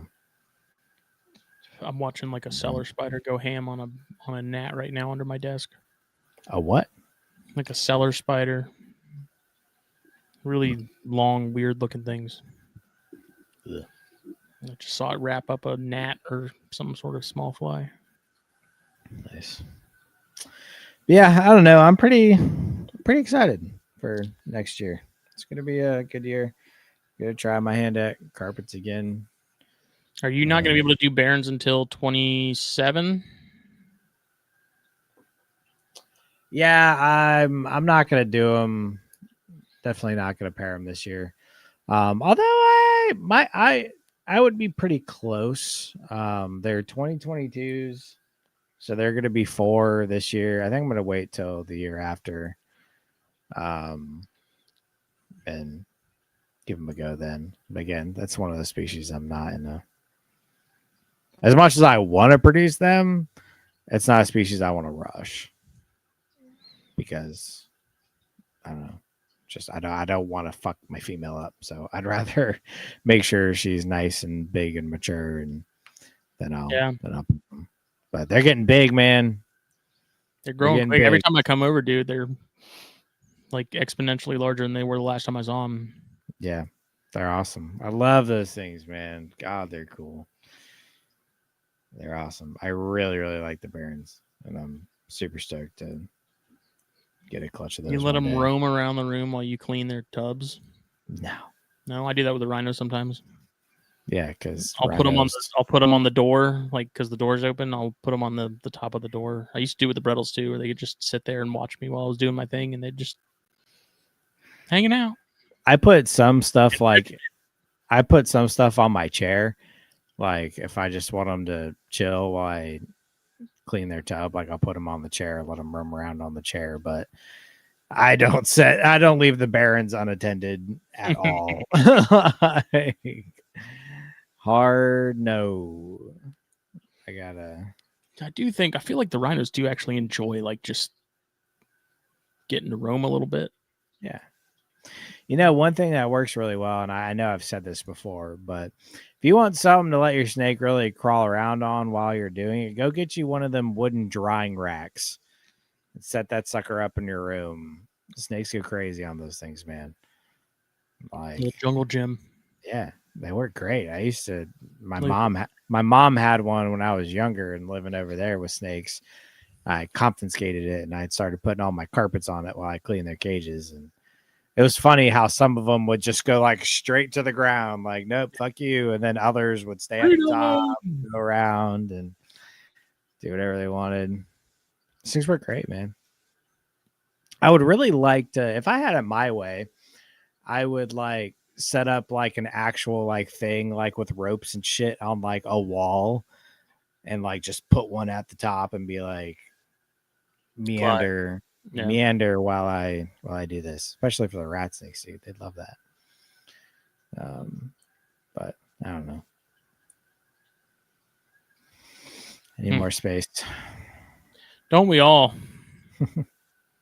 I've got a BlackBox BioG sitting here in the garage. It's become basically a fish tank stand. There's nothing in it. I'm like, man, I really need to use that. Yeah. And I still want to set up, like, do a nice sort of, I won't say naturalistic because I don't know exactly how you could go about doing a naturalistic setup and it looking decent for the Conicus. Like, that would be a cool one because I do like a little rock pile. What do you mean? That would be easy. Just make a desert landscape. Ask Phil. It wouldn't even necessarily be like desert though. It'd be like drier forest scrubland type. Yeah. Do a cool background. Do some like little rock ledges on there. They won't use them, but it'll look cool. Deep substrate layer, bunch of leaf litter and shit. If I offer UV, I'm curious to see how they'd use that. Cryptically basking. Right. I don't know. I'm just curious. Like, I don't know anybody that keeps sandbows like that. And it's like, maybe there's things we see when they're kept like that than we do. I mean, I would think it's similar to hogs in naturalistic enclosures. Like you see them like cryptically basking under leaf litter and shit. Like, you know, I think it would be cool. I need to set up a naturalistic setup for a copperhead. That's what you need to do. Yeah. Play Where's Waldo every day. You found the perfect one the other day I know. To keep on. I had someone text me yesterday, the realtor that sold us the house. He lives in Royal Pines, you know, the neighborhood pretty much right across the street. And they had a little baby copperhead. I think it was on his street. I don't think it was in his driveway or anything. Because he's like, "Do you have something to come get a baby copperhead?" And I was at work. And I was like, "Yeah," but he sent me a picture, and I'm like, "Dude, if it's on the road, like crossing into the woods and stuff, just let it go. I'm not gonna." By the time I get over there, because I was at work, by the time I get over there, it's gonna be gone. Yeah. So I was like, "Just leave it." He's like, Or is there more? I was like, probably. I was like, it's that time of year, man. It's like, just I tell It's everybody. also it's also the low country, dude. Like there's copperheads everywhere. I don't know what to I tell tell you. people, like, if you're gonna walk around at night, don't wear sandals and don't be barefoot, and then just pay attention to where you're putting your hands and fingers, and like you're fine. Yeah. Just be mindful of where your extremities are going. I don't know, man. And even then, dude, like there's 2 times I either walked over or stepped on copperheads and never knew they were there until I noticed them on my third walk back to the spot. Like I was working, and it happened twice in the exact spot that I was walking. I went to the spot, to the truck, back to the spot, back to the truck, and then on my way back to the spot, I see the copperhead, and I'm like, okay, there's no way you just showed up. Like right Yeah. now. Like, I either stepped over you or I stepped on you, and I had no idea and didn't make a sound. Like I don't know. I don't, because I've seen, there was a video I saw recently on Facebook of a lady from like her Nest camera. She was wearing flip flops and it was at night, and there was a copperhead, I guess, on like her porch or something. She stepped on it and that thing whacked her right on the foot. Oh man. Yeah, like immediately. It wasn't like I was standing on it for several seconds and then it finally decided to bite. It was like she stepped on it and just like immediately just whack, got her. I also wonder if in that scenario they know they're exposed versus being on a forest floor and leaf litter, like they know they're camouflaged. So like maybe in that scenario they know they're exposed on a porch and they're like, oh shit, I fucked up. Strong. It's immediately like, nope, they know I'm here. I'm gonna take it out. Like, if I can find the video, I'll send it to you. Yeah, that's wild, man.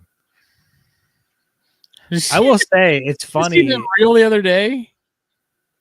What? The one someone put in the group chat. That girl walking up and picking up the cottonmouth in Florida because she thought it was a python.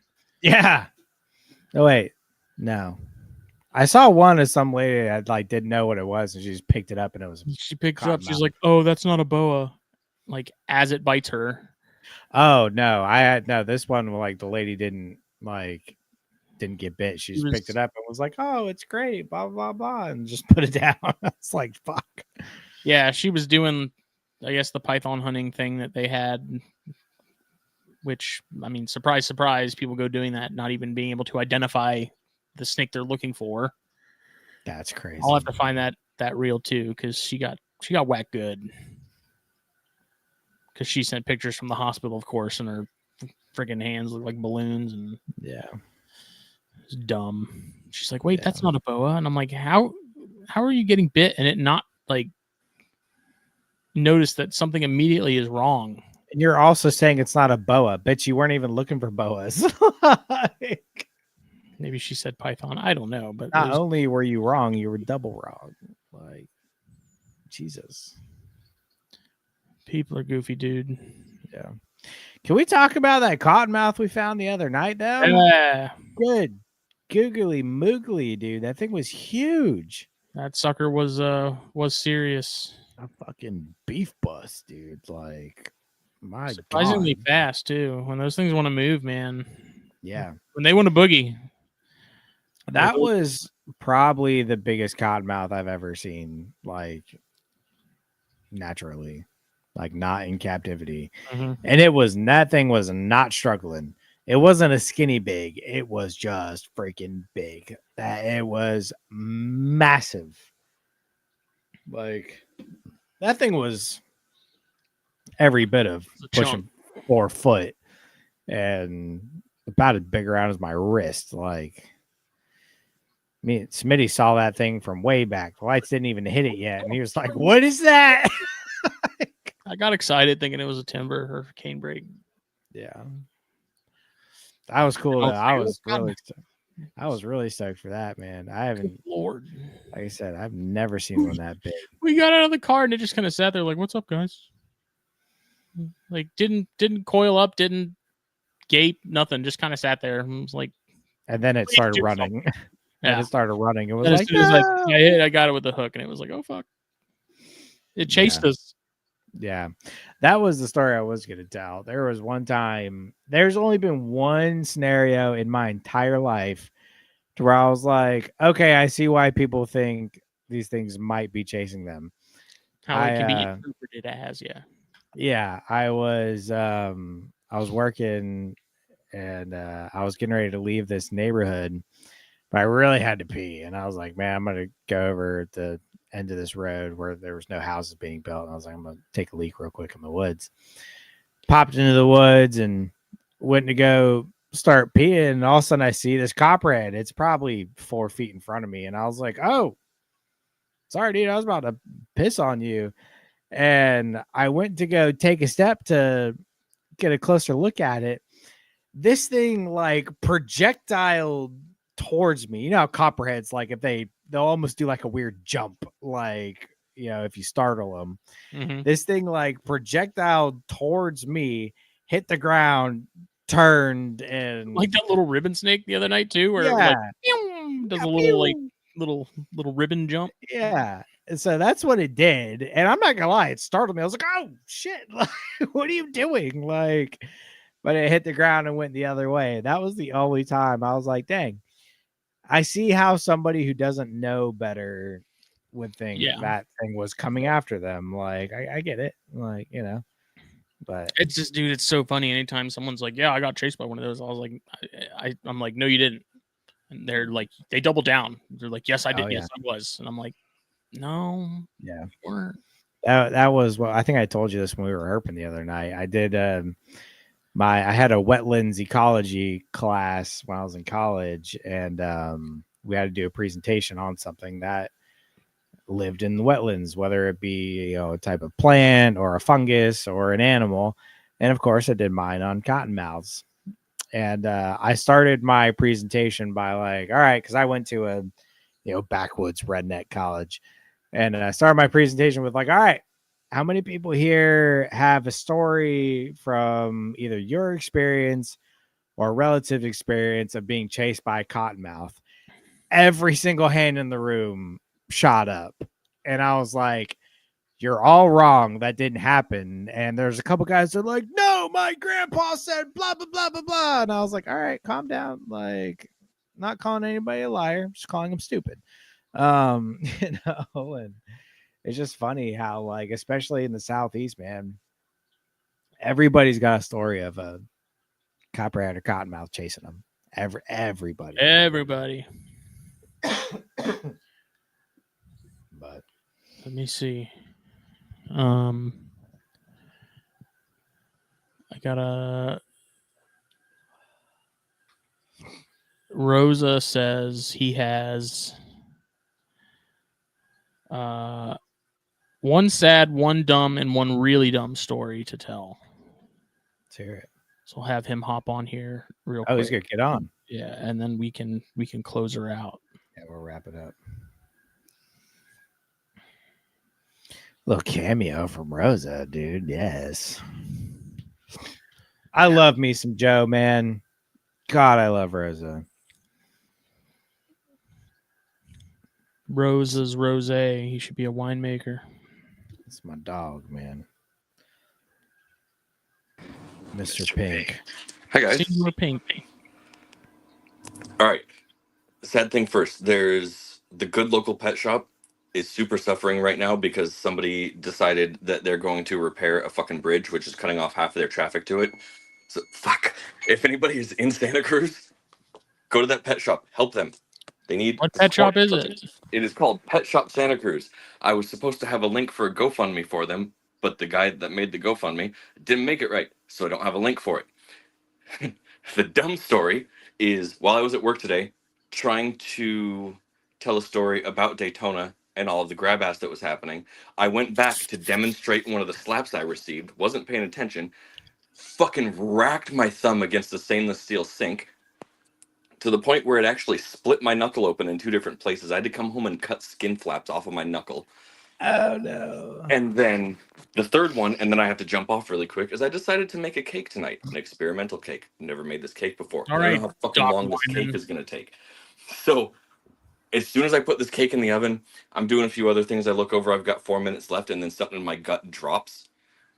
Whatever is about to happen is going to be severely unpleasant, but I'm clenching harder than I've ever clenched in my life because if I'm stuck in there, the fucking cake's gonna burn to shit, and there's no one else home to deal with it. So that's literally what I'm doing right now, is trying to make this fucking cake. You got to put the stick in it to make sure it's done all the way in the middle. That's Why what I'm don't you- doing right now, motherfucker. That thing is hot. Okay. All you gotta do is take it out of the oven, go do your business. If it needs to go back, put it back. Whatever. This is gonna be a partially liquid cake. But that was it. I love you guys. Right. We love you, buddy. Bye. Bye. Oh, Grandpa, you got to click the button. The Yeah. one on the bottom. Also, barbecue and fit. Go fuck yourself. Sean, I don't, Sean. I haven't even been paying attention to any football stuff. How's your season going there? It's going great. We had a terrible loss last week. It's going great. No, it really is. annihilated. We beat two of the best teams in the NFL 2 weeks in a row, and then we lost to a team we had no business losing to, and we didn't lose to them. We lost to ourselves. That's all. You want to know what sucks? Is I'm going to Chaz's Saturday, and Georgia is playing Alabama in Athens. Oh God. That's I kind of wish I had looked at the count. I mean, fortunately, Chaz isn't in like Athens, like proper, but still, I don't matter, dude. Imagine traffic. Going there Saturday is going to be a nightmare, probably. I don't know. Oh. I don't know because going to Chaz's, you kind of take the back. He's like an hour from Flowery Branch, which is where I'm going up a little past like BlackBox and stuff. So I'm figuring I'll get up that way probably around 3-ish. And then hopefully be at Chaz's by 5 or 5:30, depending. Yeah, you should be fine. Maybe bring my black light and see if I can find some more of them scorpions. I'm not a college football guy, but I know that dude, it's so weird. Like people are either they're all in on college ball or they're all in on pro, and there's no in between. I've never met someone that's like, I just like football. I don't care who it is or what. It's like, no, I don't watch NFL. There's some people. So like Harry, for instance, Harry is a college football fan. He loves college football, but he also watches a lot of NFL games, and he more so roots for players. But if he was going to pick a team, it would be the Bucks. Me, I'm the exact opposite. I am a Green Bay fan through and through. Like, get out of town. Die hard Green Bay fan. Don't really care for college, but if I turn on the TV and Wisconsin's playing, I'll put on the Wisconsin game. You know, like I just don't care for college. It's not as exciting to me. It's better. It's not better because you're playing for the bragging rights and stuff. You're not playing that whole thing is so overrated now. That's not even a thing anymore. College football players get paid. They get paid. They're allowed to take money now. They absolutely get paid. And those same guys are only playing for a spot. It's like saying the pro guys are only playing to win the Super Bowl. They're making bank no matter what. Absolutely. But it's not that different for college guys. Half a season and still get paid. Like they literally and all the college guys are playing so they can go be the next NFL breakout. For me, you take the worst NFL team in the league, they will destroy the best college football team in existence. I don't know, man. I know that for a fact. It's not even a competition. Saban Alabama. It's not even a question. Clemson's had a couple good runs too. It's not even a question. Like, take the worst NFL team right now. Who's that? I mean, right now, there's nobody that's terrible, but like the Chicago Bears suck. Honestly, the Browns suck. We had no business losing to them, but they have a great defense. I don't know. Nobody's really terrible, but either way, take the worst NFL team, put them against the best college football team. I would even say take every player in college football that is the best at said position, put them on one team, they will still lose to the worst NFL team. Guaranteed. How? Because it's different. Where did all the people on the pro team come from? Yes, but the people on the pro team have been playing for a whole lot longer than these children on the college football team. Like it is a very select few that make it to the pros and do well in the pros. It's not even up for debate. And anybody that wants to argue, anybody who wants to argue me on that is wrong. Just saying. But it's neither here nor there. I love football, and I'm so glad it's back. I'm very pissed at my team, but we're going to. You've disappointed me greatly. Yes, we're going to take care of Dallas this weekend, though. It's going to be great. Yeah, I like how Dallas has become the meme of everything. Yeah, because they're idiots.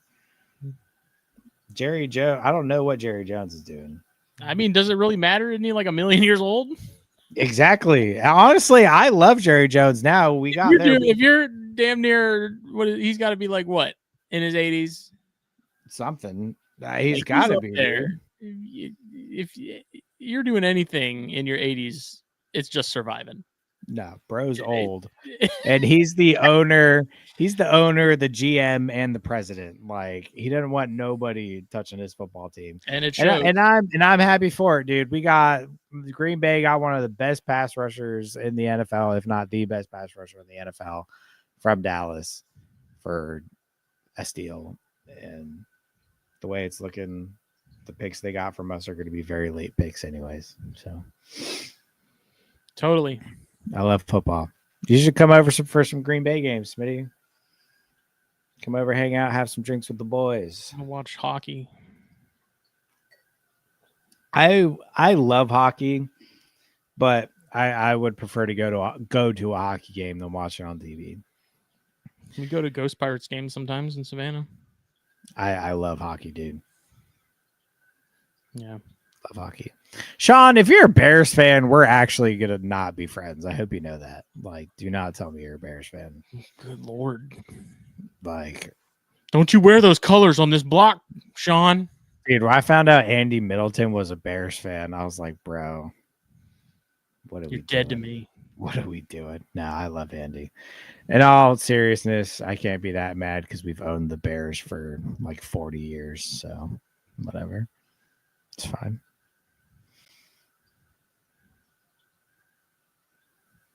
Anyways. The Bears. The Bears. This episode was brought to you by BlackBoxCages.com. Give them a follow at Facebook, Instagram. You got any questions? Shoot them a message. They answer promptly. Awesome lead times, awesome quality. You will not be disappointed. Use the code THN25 at checkout. Get a little bit of a discount. Then you hop on over to FulviusApparel.com. Shop around, get you some shirts. Hoodie season is coming soon. I thought it was coming here, and then it went back to being 90 degrees. So we're going to wait a little longer. I'm assuming that damn rat saw his shadow or something. I don't know, but it went back to being warm again. More hats coming soon, other stuff. And the hat giveaway is happening too on Instagram. Please, probably on Facebook too, because I shared it to both. But either way, go follow Fulvius on Facebook and Instagram and enter in that. And then Steve Snaketuary and the Venom Hot Sauce, stevesnaketuary.com. Check it out. We will be back Monday for Snakes and Stogies. We were going to do it this week. Phil had some Jewish New Year dinner thing. He told me what the name of it was, and I don't remember what it was called. And I asked him, what the hell is that? And he told me. I was like, oh, okay, cool. So that happened. But we'll be back Monday. So see everybody later. Bye.